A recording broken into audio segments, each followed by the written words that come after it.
All right, it was hot today, Drew. Yeah. Yeah. But it's a weird hot, you know? Sticky, sweaty hot. And then this gigantic full moon at night now. It's Yes. The orb beckons. Also, I don't know what it is. Maybe I'm hanging around older guys, and there's more sweating going on these days. Older guys.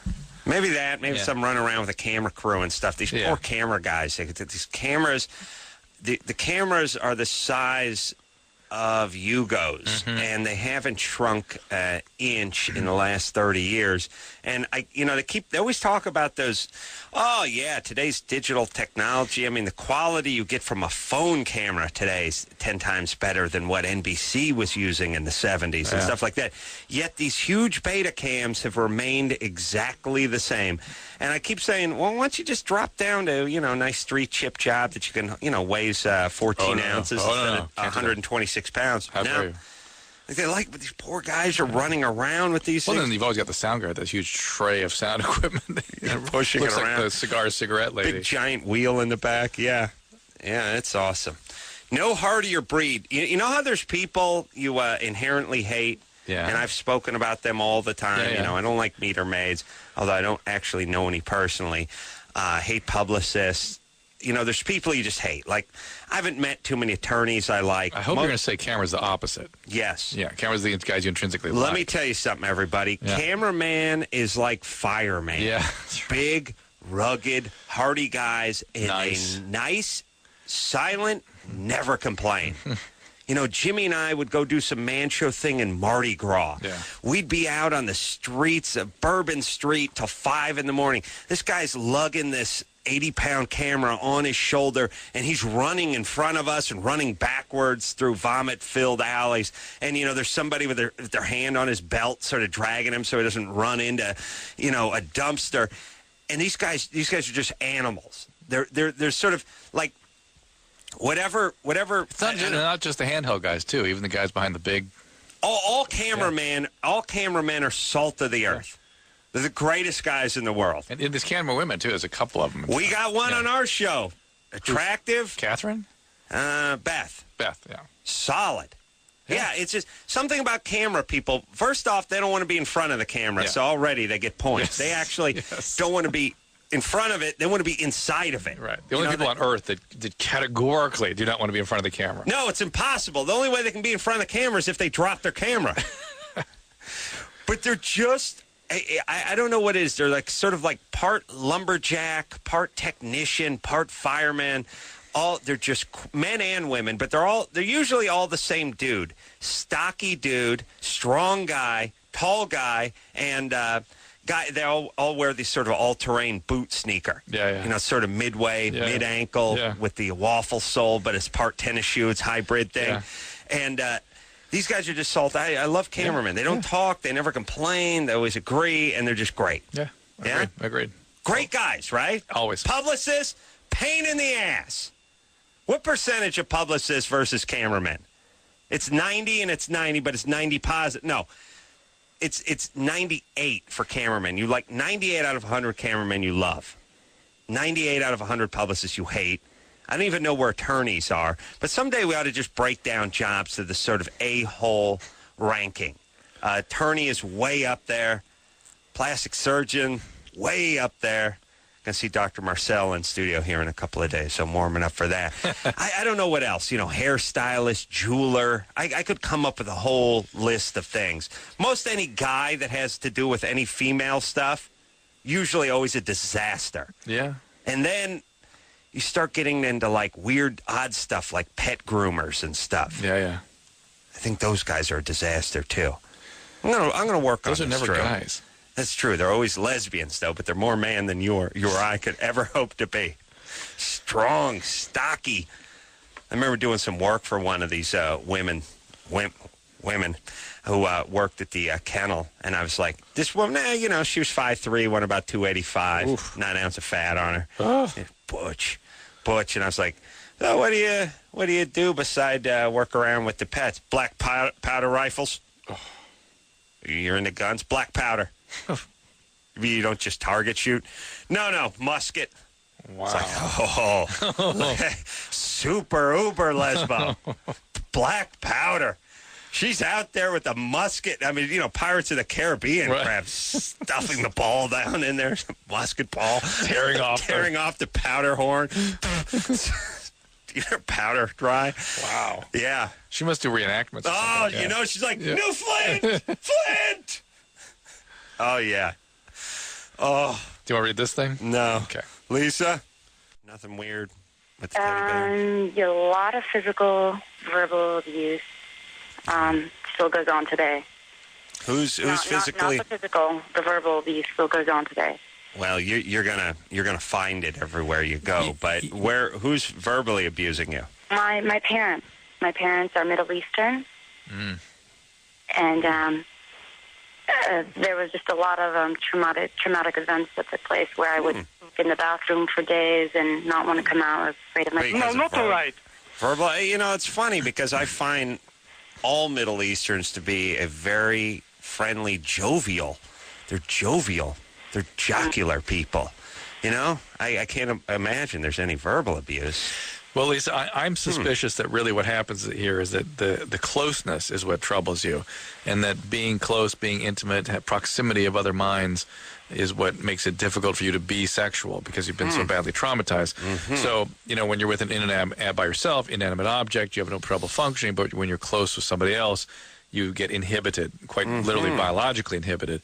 And that's more to do with the trauma and the abuse than anything else. I don't think it has anything to do with your sexual functioning so much. I find most Middle Easterns to be pranksters. That's a good word, yes. Yes. They're raconteurs who spin very witty tales. Very jovial people. I've never known any to be physically or verbally abusive, but, I do them know they're sort of practical jokers. A lot of prank phone calls come from that part of the world.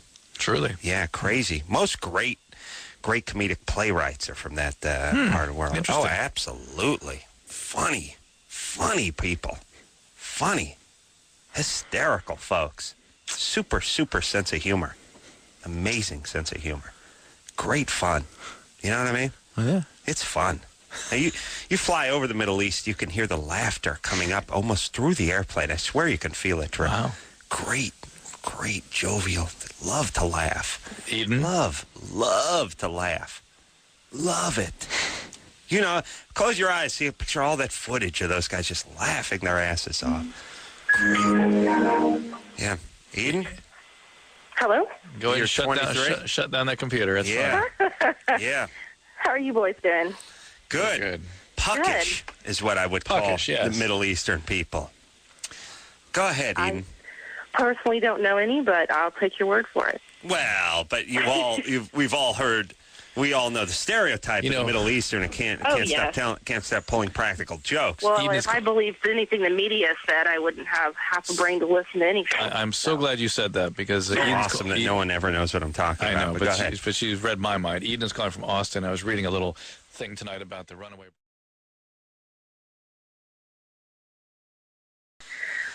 How much? How much you coming in at weight-wise? Weight-wise? 150. 150. And I'm 5'8". 5'8". Okay. Still going to have to do some quick radio math here. Let me crunch some numbers here. She say 5'8", 150. What's 2 times 7, Drew? 14. 14. Bring that around. 14 and 3 is what? 14, 3 is 17. 17. 1 and 5 is what? 6. 1 and 1 is what? 2. 2. It's a tough one. And 1 times 1 is still 1, or is that 2? Take the cosine of that angle. Yeah. Okay. Did you say 1 times 1 is 2? No, 1 times 1 is 1. All right, but then what's 1 times 2? 2. Oh, okay. So that's... Okay, well, hold on. I got to start again. 1 times... You want to use a natural log base E. Oh, log base E. Do you say C or E? E. Okay. Okay, I have 5, 6, and 1730 seconds by 161 and 3 ounces. I'm actually getting into ounces this year. No stones? No stones. But I think that would be about, 7 or 8 stone or something like that. All right, where the hell were we? Where the tag is. Oh, yeah. Eden? Yes. All right, so, sorry, I just had to crunch some numbers. Why do you want to have a threesome with 2 guys? I know it's sort of... I'm going to Vermont tomorrow. Awesome. Get one of those teddy bears and our first caller can masturbate with it. Oh, my God. What are you doing over there? Daughter's ice skating. Of course, now, by the way, we've been struggling with this last couple of days. She fell off a skateboard, wounded her foot, got infected. Can't put a skate on. Oh, my God. Now, this is why I would make a bad dad. I'd be like, scrub the mission. I suggest that a couple times. Smart. But how dare you? What are you talking about? If you can keep rubbing fecal matter into that open sore while she's asleep, Drew, the infection will spread just enough. Now, as a doctor, you can control it. Yeah. You know what I mean? It's not an actual danger. Yeah. Other parents, I would say that would be irresponsible. You have the expertise to control that kind of infection, but just enough so she can't get on the plane. Yeah, there we go. Yeah, that's why I'd be a horrible dad. I'd be like, oh, thank God, her toe's infected. We have to stay home. Very exciting. So you'll be going to Vermont? Yep. And Paulina's going to be doing some skating? Yeah. And Los Angeles Ice Theater. There's this whole team that she's with. How many girls? 30, 35. 30, 35? Yeah. 30 by 30. 35 girls. You know what their logo is? 35 girls, 42 eating disorders. They actually have extra eating disorders in case they run out of one on the road. So you can see some of those girls are heading for trouble already, can't you? No. Mm-hmm. And so they're going out, they're ice skating. Yeah. And all the parents are going? Yeah. They all go. Yeah. This is foreign to me. I know it is. And it's like I'm speaking some weird language. I couldn't get my parents out of North Hollywood. I know. And so they go to Vermont and they skate and everyone stays at a hotel. Right. And then it's off to where? New York City for a couple of days. New York City. And then back. Wow. Your kids, life's going to be a horrible disappointment. I know it, isn't it? When they get out. Either that, they just won't want to do anything. Well, maybe that's what you want, too. The ones who are just sort of burnt out. Like people are like, we're going to Cannes. We're going to stay on the Sultan of Brunei's I went yacht. there when I was 7. I went there with my dad. It smelled. They don't have any McDonald's there, you know. You know what I mean? Yeah. You get that That's one? what I'm hoping for. Yeah, and then the idea of sort of slumming it becomes sort of intriguing to them because being poor is almost a hobby. Yeah. Like, hey, this is cool. We're all sleeping on the same futon. You know, it's like camping. Right. Being poor just becomes like a camping trip for them. It's kind of fun. Right. Hey, eat out of a can, live in a crappy apartment. Yeah. Except when you grow up that way, you're constantly miserable and always yearning for something better. Mm-hmm. That's a good way to do it, Drew. Smart. Daniel? Yeah.